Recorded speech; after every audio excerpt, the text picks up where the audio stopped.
Esto es Subterfuge Radio. Bienvenidos y bienvenidas sean ustedes a un nuevo capítulo de Simpatía por la Industria Musical, emitiendo desde la base aeroespacial de Subterfuge Radio, en el estudio Alfonso Santiesteban de la calle Almirante, que ya tantos testimonios ha recibido conformando esta especie de enciclopedia sonora que nos hemos propuesto hacer y con la que tanto estamos disfrutando. Porque disfrutar es descubrir matices de carreras de personas a las que admiras y respetas y cuya aportación al sector se me antoja cuanto menos relevante. Una vuelta hoy a la radio, a las ondas, al que fue el gran prescriptor durante décadas, ahora asumiendo, como todos, su fase de readaptación a este ecosistema generado por la revolución digital. Retirado del medio, embarcado en proyectos de futuro y futuristas, una leyenda viva de la comunicación radiofónica que comenzó siendo insultantemente joven en su Zaragoza natal para profundizar durante muchos años desde el que será siempre mítico edificio de Unión Radio en la Gran Vía madrileña. Inmenso el placer, pues, recibir hoy al testimonio y la palabra de Sandro D'Angeli. Bienvenido, Sandro. Pues muchas gracias, un placer, Carlos. La verdad es que encantado de estar aquí contigo. Sí, bueno, me hace muchísima ilusión, primero porque, bueno, recibir a un amigo siempre es un placer y encima, bueno, pues alguien en un modesto medio como es este, que es intentando emular al final a la radio con la que todos hemos crecido, por recibir a alguien que has hecho tantísimo por la radio, pues el placer es doble. Pues muchas gracias. Sepas. Oye, una pregunta, ¿y a ti cuándo te va a hacer alguien una entrevista? ¿Esto lo ha hecho alguien? Eso ¿Cuándo ya te van a hacer? Sí, ¿no? Sí, de vez en cuando me escribe gente, oye, cuando la hagas te la voy a hacer yo y tal. Y digo, bueno, pues ya lo dejaremos. Pues tienes ahí una lista de posibles... Claro que sí. Bueno, he dicho, bienvenido. Mira, vamos a recapitular un poco, porque aparte ya son cosas también, es lo que decía, ¿no? Que al final esto me está sirviendo para descubrir matices de historias de gente que conozco y que admiro y que no conocía, ¿no? ¿Naces en Zaragoza? ¿No? Pero tu apellido indica que tienes raíces italianas. Nazco en Roma. En Roma, vale. Pero con un año toda la familia nos venimos a España porque fallece mi padre y mi madre era de Zaragoza, ¿no? Entonces todos nos venimos. Por ahí viene todo el Alessandro D'Angeli, vale. Pero que el segundo apellido me delata, que es Jiménez. Vale. Esto es muy importante. Vale, pero es un país con que siempre has estado arraigado, o sea, haces muchas referencias. Sí, de hecho, mira, mis primeros contactos con la música tiene que ver con Italia, porque mi familia italiana, mis tíos italianos, en Navidades nos regalan a los 3 hermanos un comediscos, ¿te acuerdas? El mangiadiscos, el pick-up. Un pick-up, el formato este de single, sí. Que todavía en España no había ninguno, para nosotros era una absoluta novedad, y además con un montón de singles, que era todo, pues música súper italiana, de Lucio Battisti, Peppino Di Capri, Domenico Modugno, pero bueno, la música que se escuchaba en los 70s y que le gustaba a mis tíos. Y ahí empezamos, mis hermanos y yo, era todo muy italiano, nos aprendimos de memoria las canciones y las letras, nos venía muy bien, porque así cuando íbamos a Italia o a Roma y nos enfrentamos a toda la familia, que era la típica familia enorme, pues el haber practicado con las canciones hacía que pudiéramos comunicarnos con ellos, porque claro, lógicamente yo salí con un año y no tenía ni idea de italiano, ¿no? Bueno, y desde eso, con 7, 8 años empiezas a tener ese contacto vía ese mangiadischi. Sí, tengo otro momento que es muy gracioso, que son leer cómics. Claro. Cuando ya un poquito más mayor, yo leía cómics y escuchaba música. Entonces, yo escuchaba Capitán Trueno me leía el Capitán Trueno o Spiderman y escuchaba Supertramp. Con lo cual, en mi vida, durante muchos años, si yo veía algo que tenía que ver con Supertramp, escuchaba una canción en mi cerebro de Supertramp. Bueno, y empiezas también, tienes afición a tocar, ¿no? De la guitarra, incluso tienes un par de bandas en el colegio. Sí, bueno, yo creo que esto es muy clásico, ¿no? De todos los que hemos trabajado o trabajamos en la industria, ¿no? Que somos como unos músicos frustrados. O sea, yo me aficioné a tocar de oído la guitarra, me traje de Roma una guitarra de 12 cuerdas, una acústica de 12 cuerdas en un viaje en coche de 17 horas que solo parabas. Y tú imagínate, tú en un coche con una guitarra de 12 cuerdas, o sea, era auténtica afición, ¿no? Entre lo que escuchabas de música y lo que tocabas con los amigos, utilizabas prácticamente todo el día, ¿no? Y ya en el colegio, jesuitas, que yo tenía un par de amigos, Juan Chamorro y Juan Luis Camarero, que eran también fervientes estudiosos de música. Chamorro era un estudioso de Dylan. Y con Juan Luis, mi primer contacto de la radio viene porque la hermana de Juan Luis está casada con Cachi, que era un locutor musical de Radio Zaragoza que falleció hace muy poco, Julián Torres, que era un número uno, ¿sabes? Muy reconocido, muy conocido en Aragón, ¿no?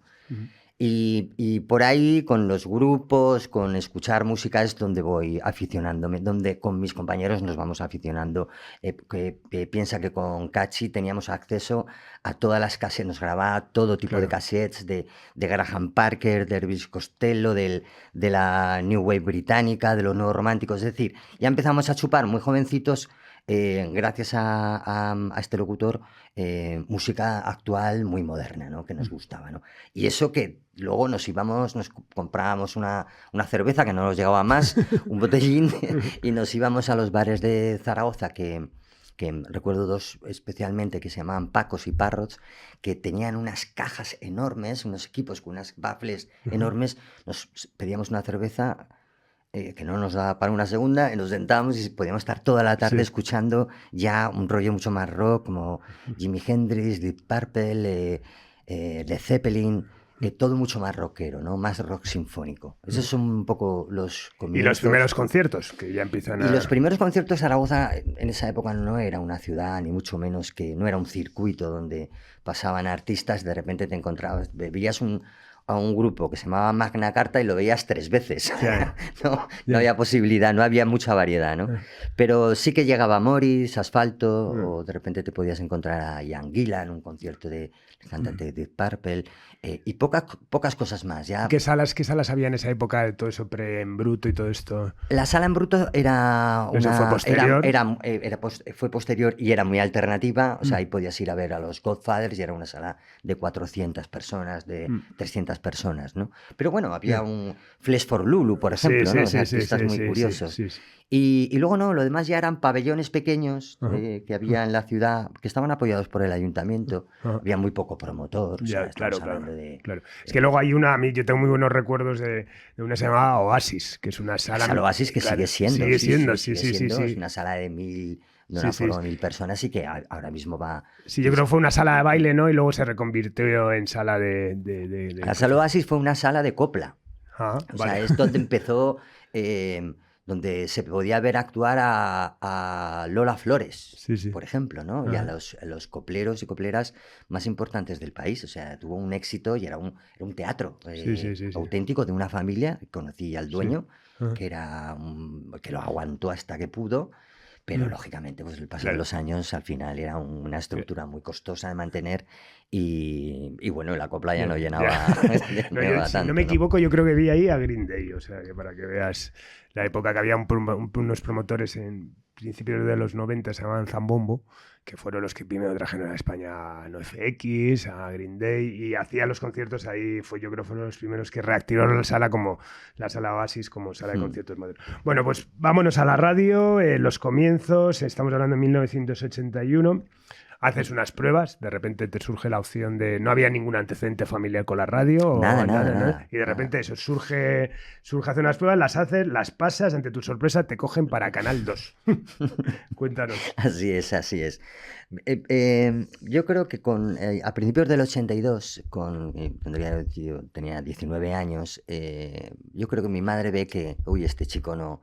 Está todo el día metido en su cuarto escuchando música, tocando la guitarra, etcétera. No arranca para un lado o para otro, ¿no? Y puedo entender que en esas conversaciones con un vecino, con Sebastián Contín, un vecino muy querido, de repente le dijo: oye, pues yo conozco al director de Radio Zaragoza y me ha dicho que buscan locutores porque hay... van a abrir, han abierto ya un canal que quieren hacer programas musicales. Oye, pues tu hijo está todo el día con la guitarra, no tengo... por supuesto. Y me hacen una encerrona y me obligan a ir a una entrevista con el director de Radio Zaragoza, con Jesús Muro, que luego ya con los pasos de los años entablé una amistad maravillosa.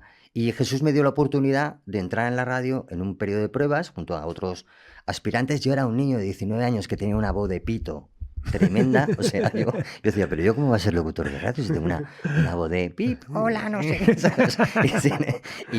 La gente que venía a las pruebas eran todos, piensa que son unos años que la radio se hacía con voces graves, claro. ¿sabes? O sea, no, en ningún momento al revés. O sea, si no tenías una voz grave no podías hablar por la radio, ¿no? Pero bueno, ahí Julio García es la persona que me hace las prácticas, que hoy es experto en comunicación verbal, en no verbal, de estos que ves en televisión. Aparece siempre en televisión Julio, que también sigo manteniendo mucha amistad con él. Él ve que, bueno, que me hace varias pruebas, va eliminando, me voy quedando así en la eliminatoria, en la cuartos de final, y en la final, pues junto con Enrique Calvo, que era el subdirector de Radio Zaragoza y era un auténtico maestro también, un sabio de la radio, escucharon mi maqueta, mis trabajos, y Julio, recuerdo perfectamente que le dijo... mira, este chico no tiene ni la menor idea, se ve que no ha hecho radio ni ha hablado radio, pero tiene madera, ¿no? Que me quedaré siempre con esa frase, ¿no? Y a partir de allí ya me dan, pero además pues como seguido, ¿no? O sea, para mí fue un susto, ¿no? Pues dentro de una semana tienes ya un programa, los fines de semana de 7 a 11, llámale como tú quieras al programa, tira millas. Libertad total para programar total. Lo que quisieras. Porque el Canal 2 era una especie de Radio 3 local. Era una apuesta de Jesús, del director, y de Enrique, muy sabia, que tuvo mucho éxito. Había muchos programas muy variados. Había compañeros como Miguel Mena, Coralí, Ángela Garrido, cada uno era de su padre y su madre. Había programas especializados como el de Cachi, que era todas las novedades, todas las maquetas, no solo de grupos de Aragón, que por supuesto, sino de todo lo que él podía considerar interesante. Por otro lado, en el otro frente estaban los de la SER, que eran Paco Ortiz, Manolo Serrano, Conchita Carrillo, que eran todos históricos, leyendas de la radio en Aragón, que eran esas voces con una puesta en antena muy elegante, ¿sabes? O sea, era una radio muy cuidada, y de todo eso yo fui aprendiendo. Aprendes un oficio. Oficio es relativamente fácil de aprender, ¿no? Con práctica y con muchas ganas es fácil, ¿no? Y así estuve pues como los 5 siguientes años haciendo diferentes programas. Era un poco todo programas musicales, pero de repente te podías encontrar dando un informativo en Matinal SER porque faltaba alguien para la cadena SER a nivel nacional, ¿no? O retransmitías un festival de flamenco sin tener ni idea de flamenco, que es lo más valioso. Sí. Y esta Radio Zaragoza, te digo eso como aparte de yo informarme de cosas que siempre me ha faltado preguntar, pues quiero que también tengan complemento didáctico. A ver, Radio Zaragoza era una radio de estas familiares que al final la SER va, adaptando, ¿no? Porque de hecho eso, cuando me mandas tu biografía, pones como que poco a poco empiezan a aparecer indicativos de 40 principales.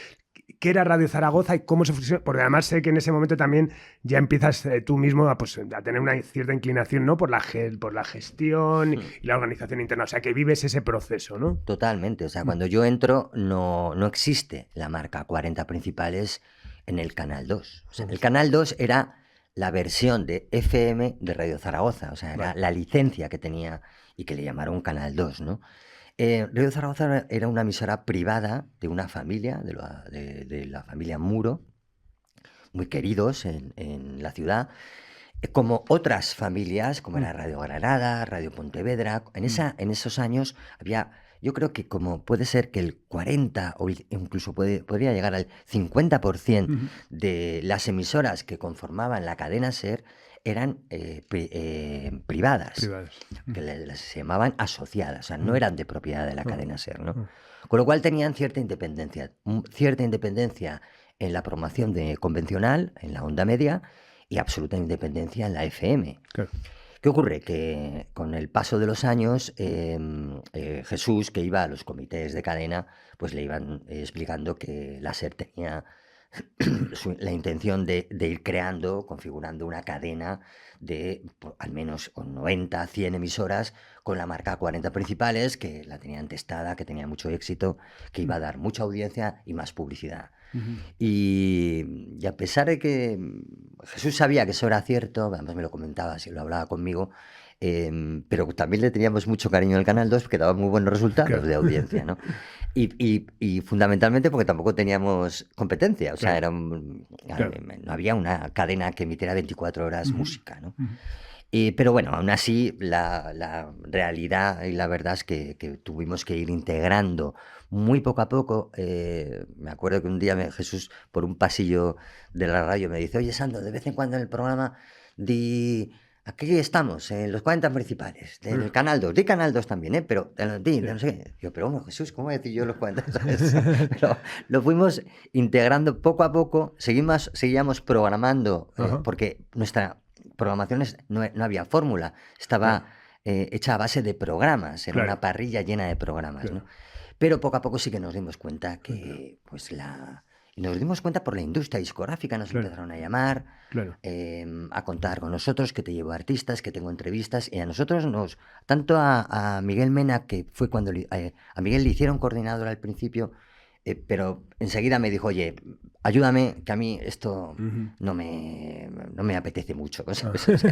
Y entre los dos empezamos a ser más visibles de cara a la industria, a apoyar a grupos locales y a llevarlos a Madrid, ¿no? Que fue el caso el más claro, el de Héroes del Silencio, pero bueno, que lo hacíamos también con Amaral o con Los Intrusos. Algunos triunfaban, otros no triunfaban.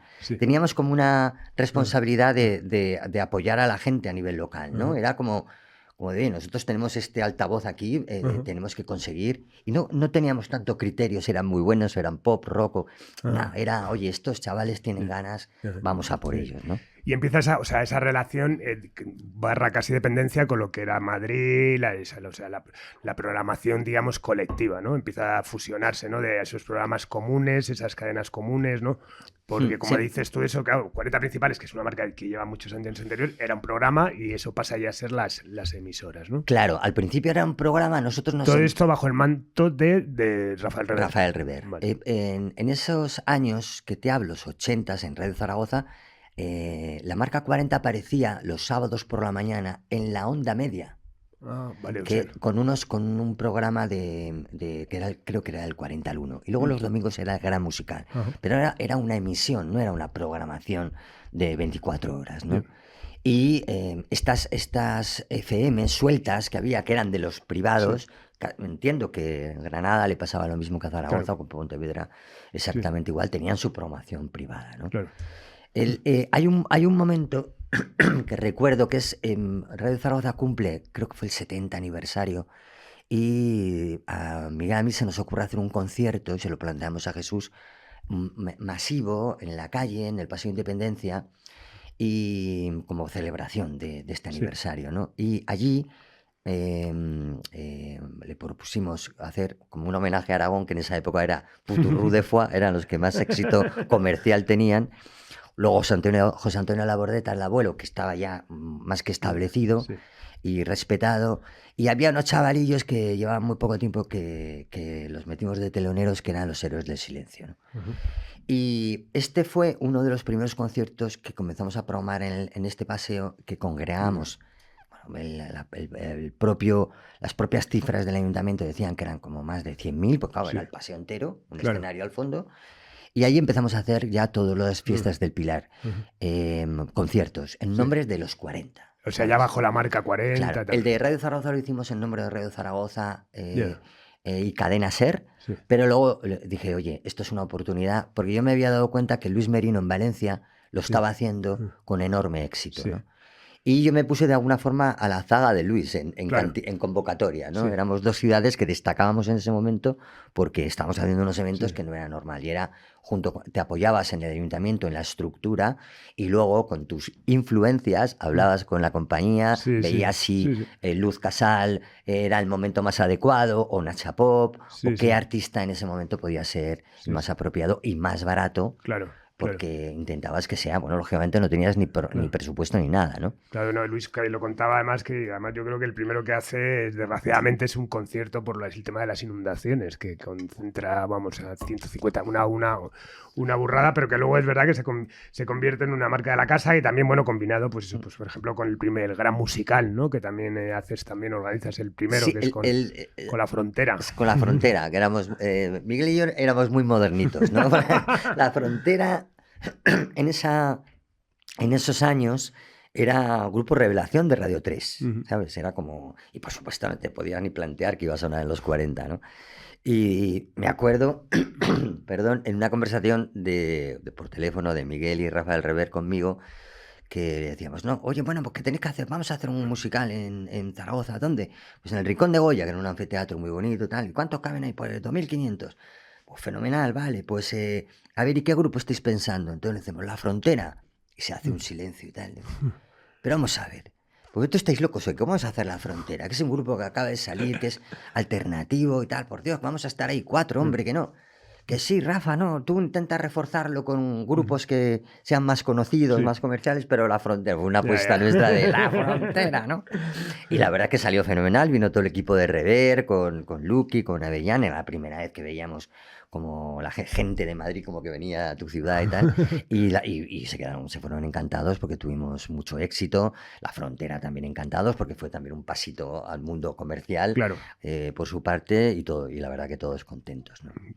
Bueno, llega la salida de Rafael Rever, que se va sorpresivamente a Cadena 100, y asciende Luis Merino, ¿no? Que pasa a ser el director y te propone ser el subdirector de 40 Principales en el pleno boom de la marca cuando ya estamos.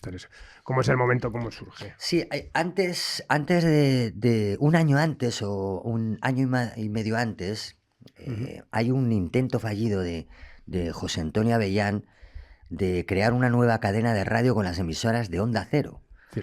Él crea una productora que se llama Dream Producciones y lo primero que hace es empezar a descabezar a coordinadores emblemáticos de Sevilla, Valladolid, bueno, gente muy conocida de la cadena, y les hace ofertas, que a mí también me hace una oferta que me encantó, porque también...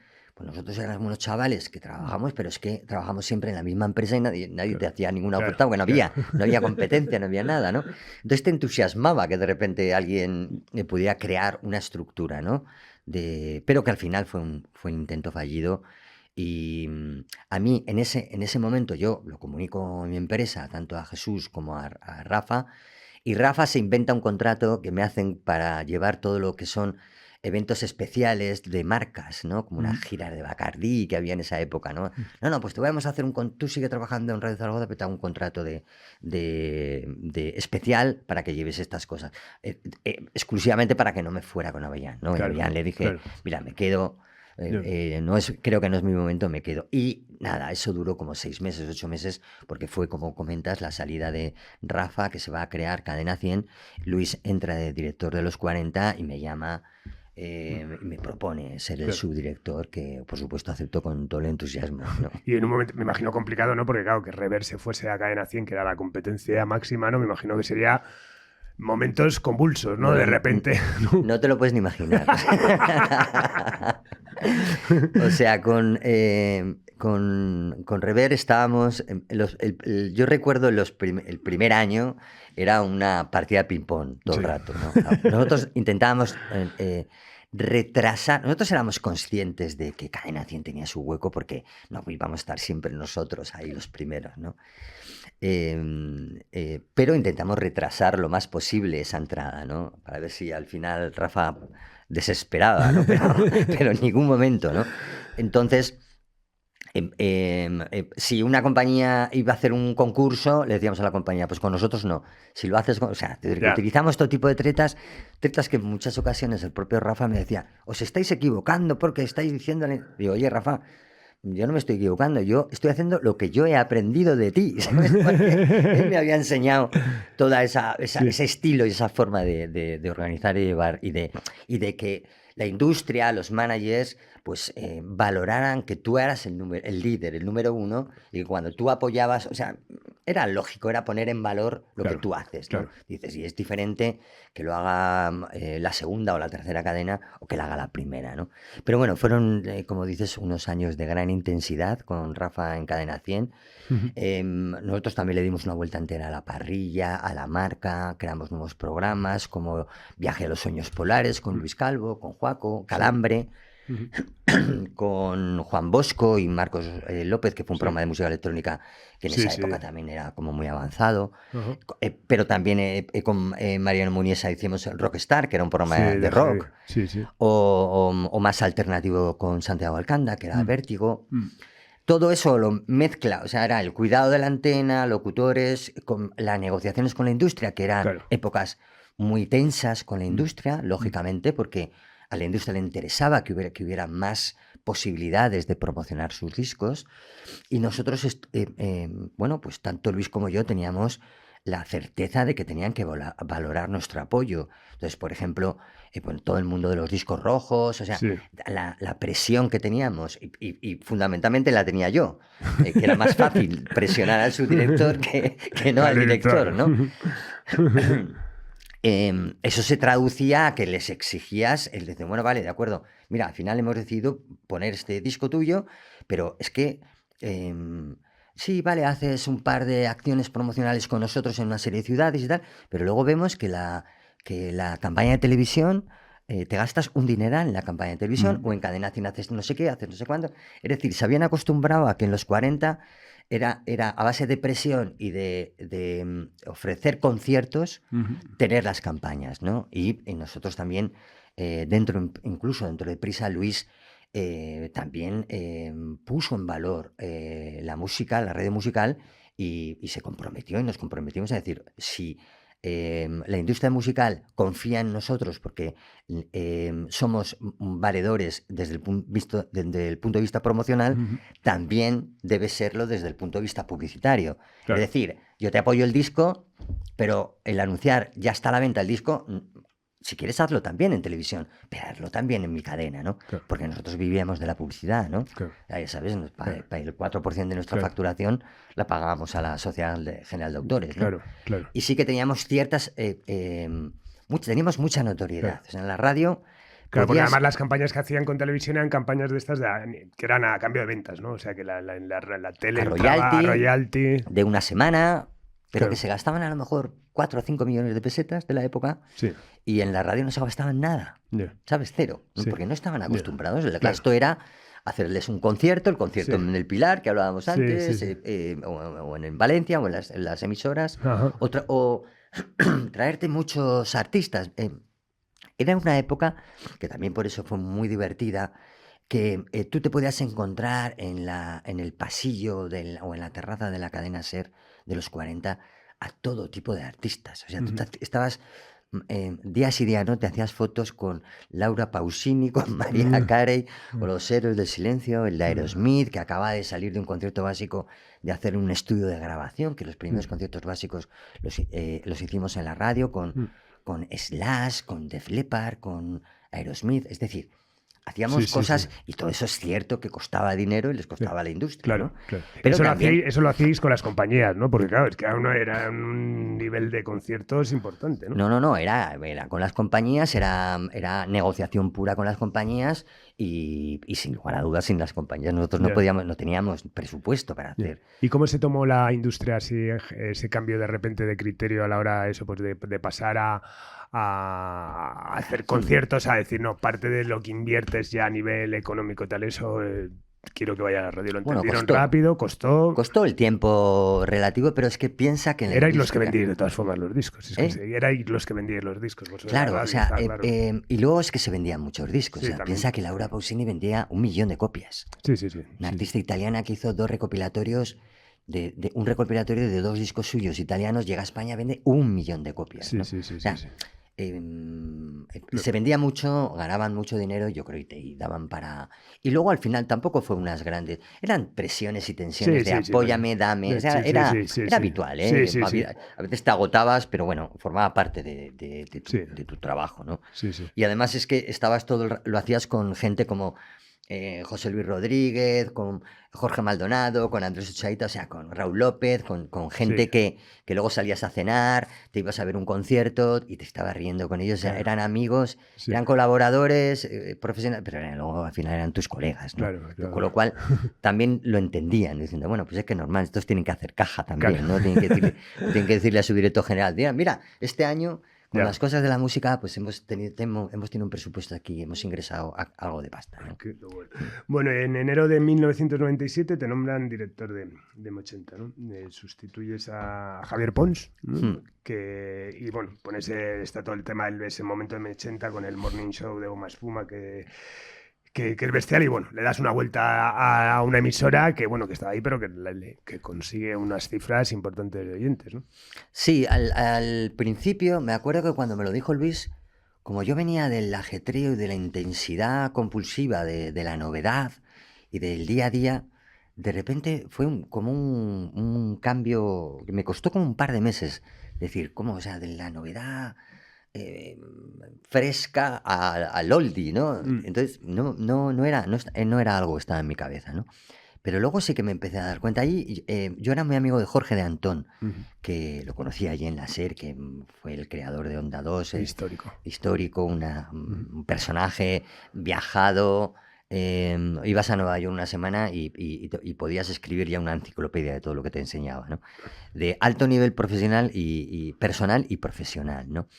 Y con Jorge, él me dijo, pero vamos a ver, si es que con M80 se pueden hacer maravillas, ¿no? Y ahí empezamos a darle un poco, a darle la vuelta. Bueno, de entrada teníamos el programa más importante, el morning más divertido y más notorio de la radio, porque anda ya, de los 40 era el más comercial, Ujú. el, por supuesto, de máxima audiencia, que nunca íbamos a alcanzar, pero este era el Ujú. más divertido, ¿no? Era el morning donde se fijaban las agencias de publicidad en sus campañas, ¿no? Ujú. Con lo cual también nos aprovechamos de eso, ¿no? Cambiamos toda la programación musical, cogimos un poco el claim. Yo le dije a Santiago Alcanda que viniera de subdirector conmigo, le pedí a Rosa Navalón que viniera de coordinadora y también a Víctor Cendra, que Víctor estuvo de jefe de programas y de programación musical y luego estuvo en MTV Sí, sí, sí. y ahora es Music Advisors Sí. en Antena 3. Es decir, que me rodeé de gente Ujú. que sabía para hacer un buen equipo. Con Víctor lo que hice en la programación musical de esa cadena había un armario que había 12.000 referencias, ¿no? Y a la hora de programar, pues es muy difícil elegir entre Claro, 12.000. Tú programabas de hora en hora, de minuto a minuto, claro, claro. el selector se llamaba, ¿no? Y bueno, me cogí a Víctor y dice, Víctor, tenemos que escucharnos desde la A, que era Aaron Deville, hasta la Z, que era ZZ Top, me acuerdo perfectamente. Tenemos que escucharnos todo y hacer una selección detallada de qué artistas y qué canciones de esos artistas, ¿no? Y ahí empezamos, tardamos un año y pico, Ujú. nos íbamos hasta los fines de Claro. semana, nos poníamos una torreta de discos, de repente te tocaba 50 éxitos de Neil Diamond, hala, pues venga, CD1, te ponías el 1 y hasta decías, bueno, pues los que deberían sonar son estas 4 canciones, ¿no? De los Beatles, de los Rolling, de Elton, de todo. Y Ujú. entonces con un concepto que creamos que era lo mejor del pop rock o la historia del pop rock contemporáneo, ¿no? Ujú. Porque vimos que eso no se había visitado nunca en ninguna radio, ¿no? Presentar las canciones que considerábamos que eran las que tenían que perdurar en el tiempo, no porque sonaran lentas o rápidas, Yep. sino porque AC/DC tiene que sonar, ¿sabes? Claro. No, es que es muy fuerte, no la pongo, no. Entonces, hicimos muy buena programación, creo, al menos. Hicimos una colección de 2.500 canciones, entre nacionales e internacionales. El problema que tenía M80 es que siempre fue una cadena de pocas emisoras, porque estaba hecha de retazos de Radio 80 Serie Oro, de Radio Minuto, de lo que fue la compra de Antena 3 por parte de Prisa. Es decir, nunca fue una cadena que tuviera 80 postes Claro. o 100 postes, que es donde cuando tú puedes competir con cualquier otro, ¿no? Ujú. Con lo cual ya éramos conscientes que a duras penas podíamos tener una media audiencia de 800.000 si nos iba bien. Y esa es la media que más o menos conseguimos. Yo creo que en algún EGM tocamos el 1.000.000, que debió ser alguien que se debió equivocar, y nos dio el 1.000.000, enseguida bajamos a 990 y algo, y tal. Pero bueno, nuestro objetivo era hacer una... Porque también, ahora te cuento programas, pero nuestro objetivo era hacer una Radio 3 comercial. O sea, veíamos que lo teníamos relativamente fácil, ¿no? Porque teníamos al mítico Ángel Álvarez, del vuelo 605, con el que intentamos potenciarlo al máximo, porque daba gusto escucharle cuando hacía un especial de Elton John o de los Rolling Stones, ¿no? Con la voz que tenía. Que cada vez le hacíamos hacer más especiales y los anunciábamos en los domingos con una página entera a color en el país, ¿no? Y lo convertíamos en la semana de, ¿no? Y hacíamos programación especial de ese artista, con programas de Julián Ruiz, de Santiago Alcanda. Después de Goma Espuma aparecía Rafael Abitbol, ¿sabes? Que Abitbol, que tenía también tiene un estilo de hacer radio desde mi punto de vista único, y es un clase. Y bueno, eso, hace una Radio 3 comercial. Teníamos a la gente de Calambre, a Marcos y a Juan, les planteé un programa y hicieron un programa que se llamaba Agua los fines de semana, que también era elegantísimo, de ambient. Teníamos un programa de jazz. Es decir, bueno, al final configuramos una cadena de radio que durante el tiempo que funcionó teníamos dinero, teníamos relativamente dinero, que ya empezó, luego ya vino una época que las emisoras de radio bajaron mucho los presupuestos para hacer y para inventarte programas. Pero bueno, la verdad es que recuerdo que me lo pasé muy bien, fue muy divertido, aprendí mucho. Fue un poco mi momento más de radio más maduro, ¿sabes? De hacer algo que creía que lo hacías. Y bueno, y tuvo unas críticas, la verdad, muy, muy aceptables. No, total. Pero bueno, ya sabemos lo cambiante de este negocio, y en febrero del 2001 te proponen la subdirección de 40 Televisión y 40 Latino, en el boom de las televisiones, de las cadenas privadas, y por fin una cadena dedicada más a la música, con Jorge Flo y luego con Carlos Riollo, que os vais primero a Torre Picasso, es decir, dejáis el nido de Unión Radio, ¿no? Que es la primera vez que se hace algo fuera, ¿no? Digamos, de lo que es Gran Vía 32. Primero en Torre Picasso y lugo en Tres Cantos. En Tres Cantos. Sí, cuando yo llego a 40TV y 40 TV, Jorge ya estaba en Torre Picasso. 40TV y 40 Latino era lo que llamamos Sogecable Música, era una operación de Sogecable que lideraba Sogecable, por la estructura de televisión la tenía Sogecable, pero Jorge Carlos y yo llevábamos las marcas, las dos canales de 40TV y 40 Latino. Pero antes te voy a contar algo gracioso, porque justo cuando llego, contacta conmigo Fernando Onega. Además, así te cuento un chascarrillo de cómo nace otra cadena de radio que todavía está ahora funcionando, ¿no? Me llama Fernando Onega, que yo lo escuchaba cuando era pequeño en Hora 25. Digo, Dios mío, me llama Fernando Onega, qué ilusión, ¿no? Y tal, me voy a comer con él, hay un asturiano, y me cuenta que él era en esos momentos director general de Onda Cero. De Onda Cero, que Onda Cero estaba en propiedad de Telefónica, en una operación que se llama Telefónica Media, y él me cuenta, yo estoy de director de Onda Cero, y tenemos unas FMs que queremos hacer una programación, queremos tener una idea, un producto ya definido, y nos gustaría pues hablar contigo, me gustaría presentarte a la gente de Telefónica Media y a ver qué te parece, y si estás de acuerdo, pues te vienes conmigo, ¿no? Bueno, pues vimos qué es lo que se podría hacer, pacté un poco mis condiciones, tal. Yo en un momento dado decía, y en Prisa estaba muy a gusto, ¿no? Pero desde Prisa, Telefónica también es otra empresa importante, me cambio de una empresa grande a otra empresa también grande, ¿no? Y y ahí tengo anécdotas muy graciosas, porque claro, yo en la radio no dije nada hasta que no veía que eso fuera a ser algo más sólido. Entonces, Telefónica Media iban todos de traje, ¿no? Yo no, ni mucho menos, me había puesto un traje, casi nunca veía a trabajar, ¿no? Cuando ibas a una convención. Y Entonces me bajaba al parking, entonces a las 6, 7 de la tarde te salía, quedaba con ellos, con Telefónica Media, tal.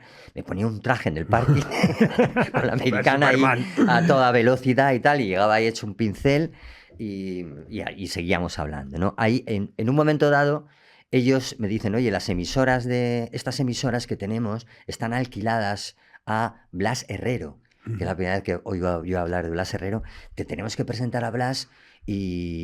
Pero bueno, en principio, todo de acuerdo y para adelante, ¿no? Y entonces yo tengo varias reuniones con Blas Herrero. Blas les cambia el paso a los de Telefónica Media, les dice que no les va a alquilar las emisoras, sino que él va a hacer la emisora, el producto. Y entonces de repente yo me encuentro que digo, ostras, macho, ahora tengo que cambiar a Polanco por Blas Herrero, no fastidies, ¿no? O sea, prisa telefónica aún me veía y la verdad es que las reuniones que tuve con Blas no me causaba un mínimo de profesionalidad diciendo yo este hombre no sé hasta dónde puede llegar, ¿no? Y eso que la marca Kiss se la di yo. Porque, y esto te lo puede decir José Antonio Avellán, estuvimos en una presentación en Los Ángeles de Janet Jackson y por la tarde nos fuimos a ver la emisora de Kiss FM en Los Ángeles, que nos entusiasmaba a Avellán mucho más que a mí. ¿Sabes? A él me decía, esto es lo mejor, fíjate qué marca, qué programas tienen, tal. Y estuvimos ahí un par de horas que nos llevó Lidia Giovane.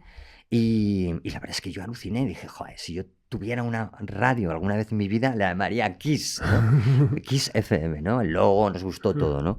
Y en esas conversaciones con Telefónica Media y con Blas Herrero, cuando me preguntaron, ¿y tú cómo llamarías? Pues a mí ya enseguida me salió, digo, pues yo le llamaría Kiss, porque es una cadena, una marca muy, muy chula. Pero bueno, yo me retiré elegantemente por la puerta de atrás. Dije, no, yo no he dicho nada.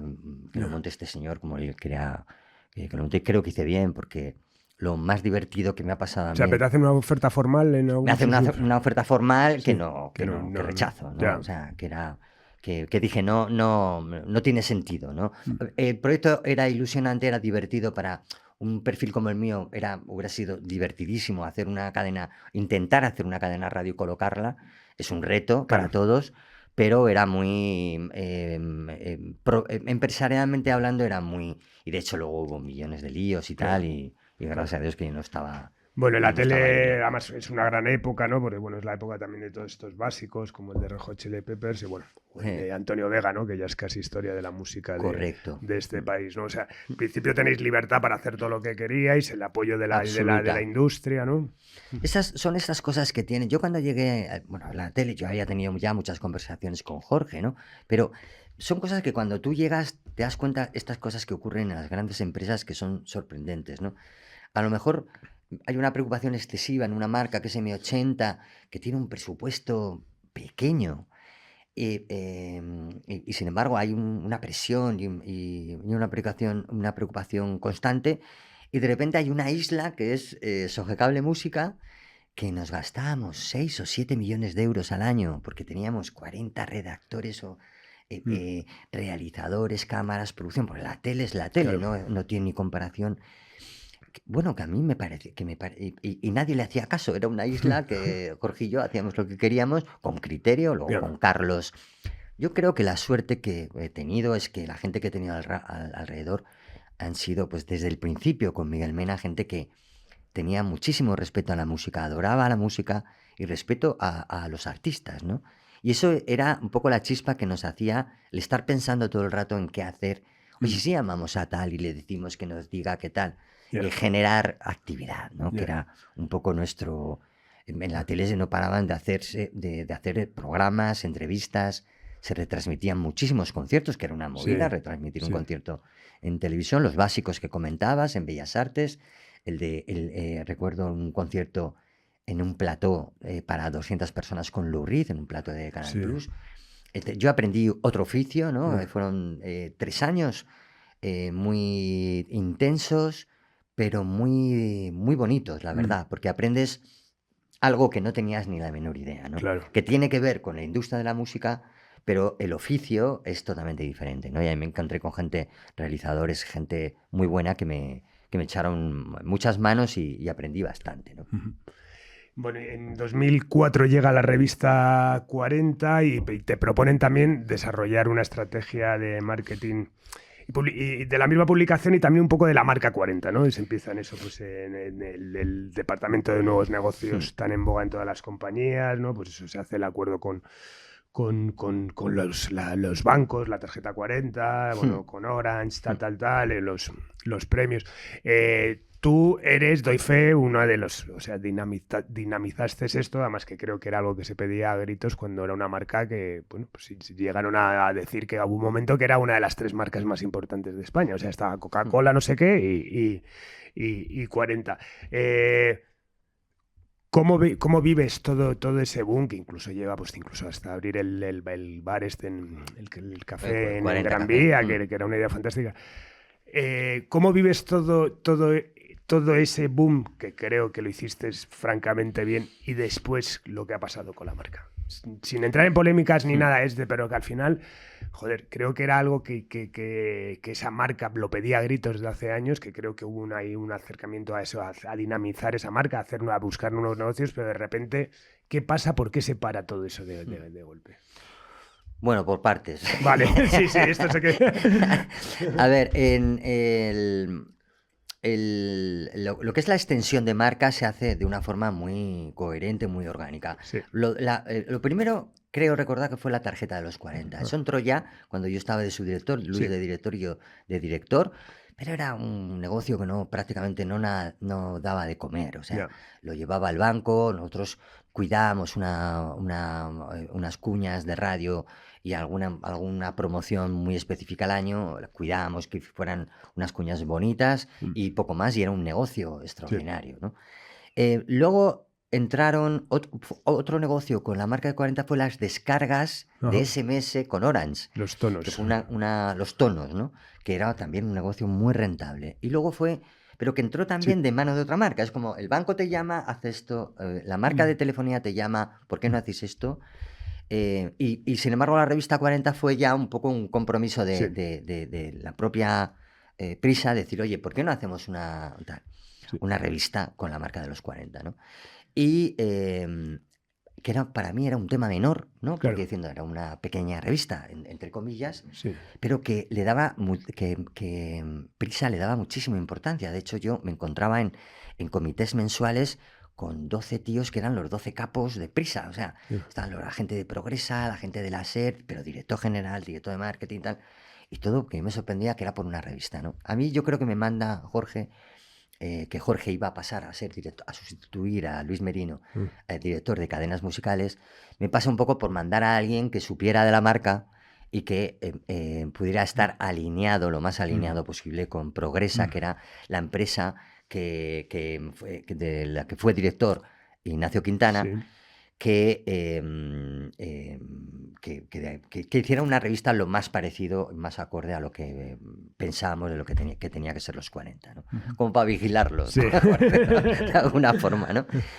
Y bueno, ahí estuve pues lo mejor que pude. La revista al principio salió muy bien, luego yo empezó a padecer lo que era, bueno, yo creo que al principio en vez de vender revistas vendíamos mochilas. Sí, que empezaban.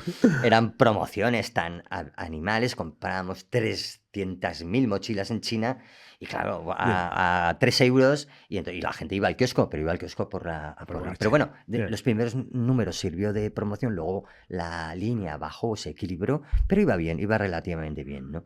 Y bueno, y ya la dejé. Llegó un momento que ya me pasé a marketing y la dejé, la seguíamos de cerca y yo veía que bueno, pues que la primera apuesta de marca no podía ser, que la revista tenía su recorrido, ¿no? Claro. Era una revista que no estaba ni entre el EGM, ni el Gran Musical, ni el Rolling Stone, ni el Rolling y tal. Sí. Y luego yo creo que el kiosco ya empezaba a debilitarse de una manera importante, ¿no? Con lo cual este tipo de revistas tampoco tenían mucho futuro. Ahora, no sé si estuvo 4 o 5 años que dio su guerra, sus portadas y fue entretenida, ¿no? Sí. Había ahí un redactor jefe que era Rafa Pontes, que era un gran currante, que estaba todo el día imaginando. Estaba luego, en la última época entró Alejandro Lortegui, que sigue en Prisa, que es un periodista de estos de raza, de tirantes, con una energía extraordinaria. Y también aprendí, también fue un periodo de oficio y de aprendizaje. Lo más divertido, lo mejor que tiene Prisa, yo creo que es la posibilidad que yo de una forma muy natural, de ir saltando de un sitio a otro, de ir aprendiendo cosas, ¿no? De periodos de 4 años, de 5 años, ¿no? Sí. Que te lleva después, pues eso, ¿no? Junto con Eva Cebrián, ¿no? Que cuando es directora de cadenas musicales, amplía sus funciones, eso, de repente a darle un poco una vuelta, ¿no? A lo que era las marcas musicales.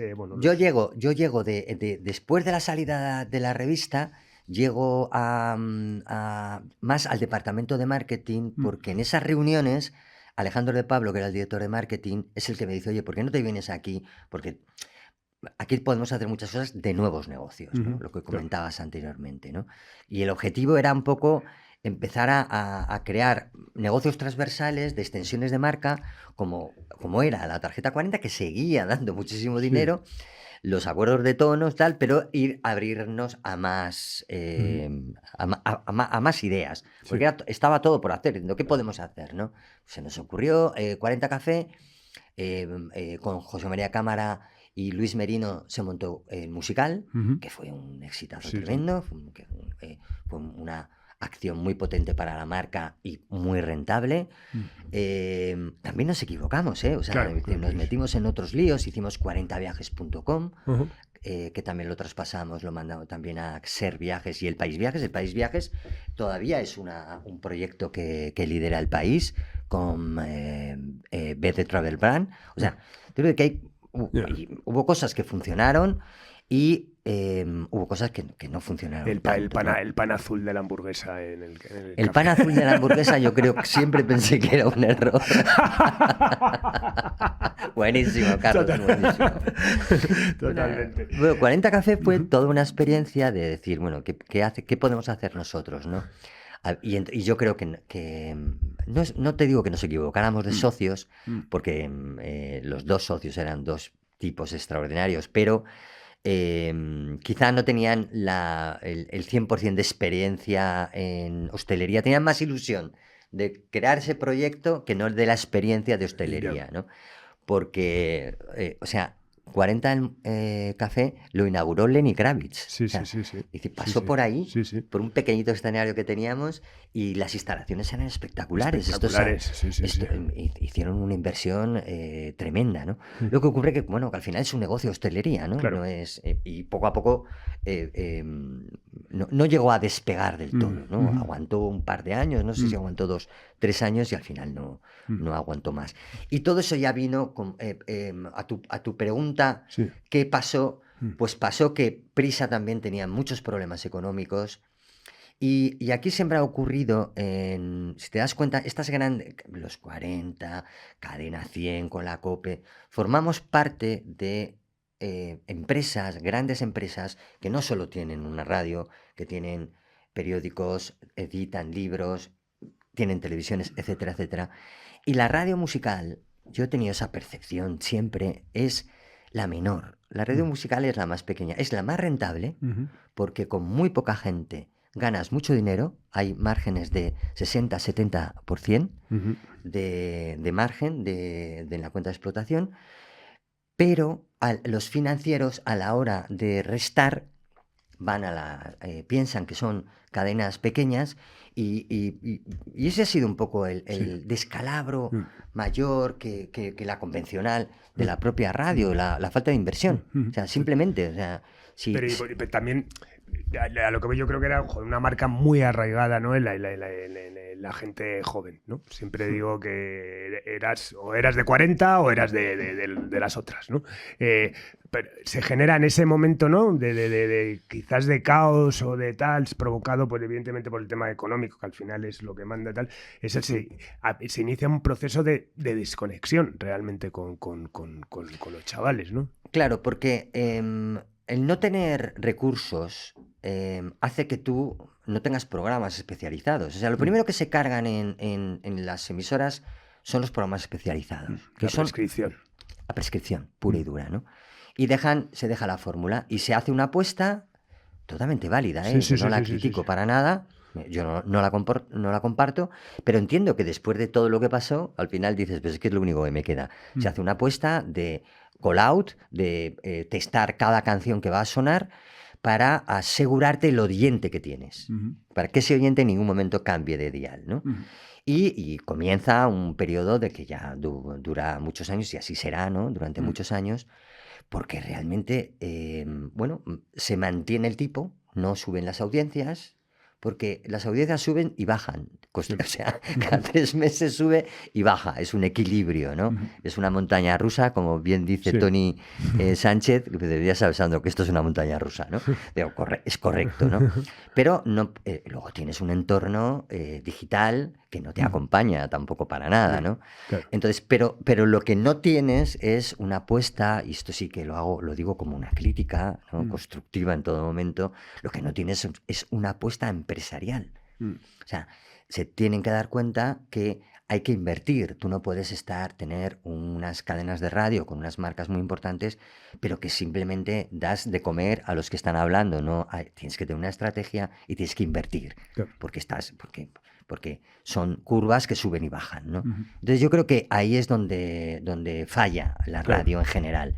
Se creen que con poner canciones y no entrar y no profundizar más y no retransmitir y no tener unidades móviles, no salir a la calle, no tener actividad.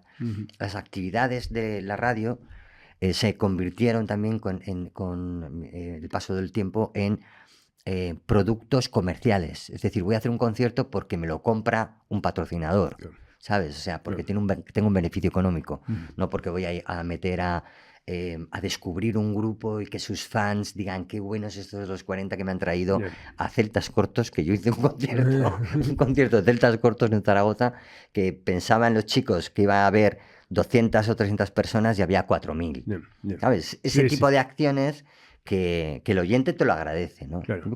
Eso, bueno, pero también son otros tiempos. Tampoco, Totalmente. Bueno, y en el 2018 decides llegas a un acuerdo para salir del grupo, ¿vale? Y digamos que empieza así una aventura por libre. Creo que trasciende todo lo que dices, palabras de agradecimiento a toda esa etapa claramente. Pero bueno, empiezas una nueva etapa, ¿no? En Led Pro Advisors, que bueno, pues básicamente estáis asesorando a artistas, bueno, pues haciendo un montón de cosas, ¿no? Cuéntanos un poco. Sí, ya en esos años, en el 2017, mi primo y casi hermano, Luis Parra, que es un abogado de gran prestigio en Madrid, que le encanta la música y siempre ha tenido cosas y negocios de música, ya llevaba tiempo proponiéndome el decir, oye, ¿por qué no te vienes conmigo?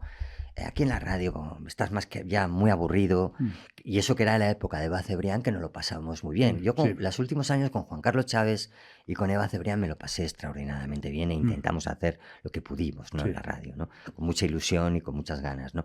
Pero yo ya llevaba 36 años desde ese niño que empezó ahí de la voz de Pito, 36 años y entonces, y Luis... Bueno, yo le dije, pues venga, es el momento. Eva me ayudó muchísimo en la salida, a hacerla lo más suave posible, y creamos una nueva línea de entretenimiento que llamamos Lead Pro Música. Él tiene un despacho extraordinario de inversores, de abogados, y yo llevo un poco una parte de entretenimiento, que en realidad lo que somos como consultores. Ahora estamos, que tú conoces bien, asesorando a unos fondos de inversión que quieren comprar catálogos de música. Estas operaciones, como la de Hipnosis en Estados Unidos e Inglaterra, pues en España, que creo que es la primera que hay, y estamos asesorándolos junto con Juan Velasco, que le dije que se sumara al proyecto, porque me parece muy divertido, ¿sabes? El volver a llamar y contactar con artistas de los 80, de los 90. Claro. Hombre santo, ¿cuánto tiempo? Oye, que esta gente te quiere comprar el catálogo. Nosotros damos un pase, vemos que es un tema serio y tal, y suficiente, ¿no? También, por otro lado, pues me encuentro mediando con acuerdos entre marcas y artistas, como es el caso de Diego El Cigala, que le hice todo un contrato de 3 años con Estrella Galicia, con Iñaki de Rivera y con Pepe Chamorro, que me llamaron para ver qué posibilidades había de colaboración y al final llegamos a un acuerdo muy largo. He hecho ahora con Federico Escribano, que es el manager de Antonio Carmona, me he asociado con él también y soy asesor suyo y de Antonio para pensar en el desarrollo de Antonio. Me interesa el mundo web 3, como bien sabes, del mundo Bitcoin, metaverso y tal, que me encanta porque nadie sabe nada, nadie entiende nada y no se sabe a para dónde puede ir.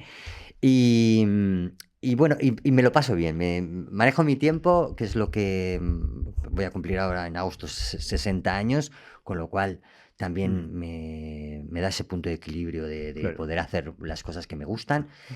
Cuando salí de la radio estuve un par de años que hice cosas, que me metía en cosas que no sabía si me iban a gustar, pero cuando aprendes eso ya llegas a un punto de equilibrio. También soy patrono de la Fundación Diversión Solidaria, de la cual estoy muy orgulloso, que por ejemplo ahora estoy montando un programa contra el Alzheimer con Carlos Narea y con José Manuel Bravo. Es decir, hago cosas que me siento a gusto con ellas, ¿no? Qué bueno. Bueno, y siempre has transmitido entusiasmo, así que eso, que sepas que se percibe.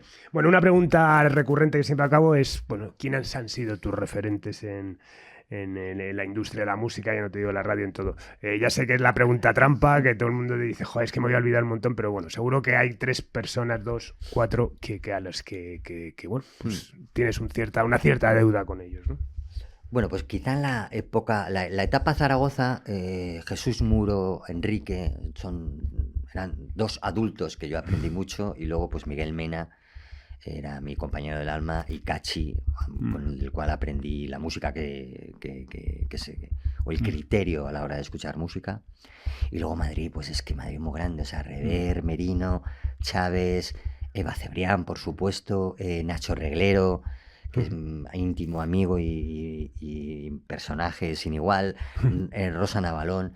Y el que comentaba anteriormente, quizá una de las personas que más me impactó fue Jorge de Antón, ¿no? Que nos dejó muy jovencito y me ayudó mucho, aprendí mucho con él como profesional y como persona, ¿no? Ya te he dicho más de 3. Sí.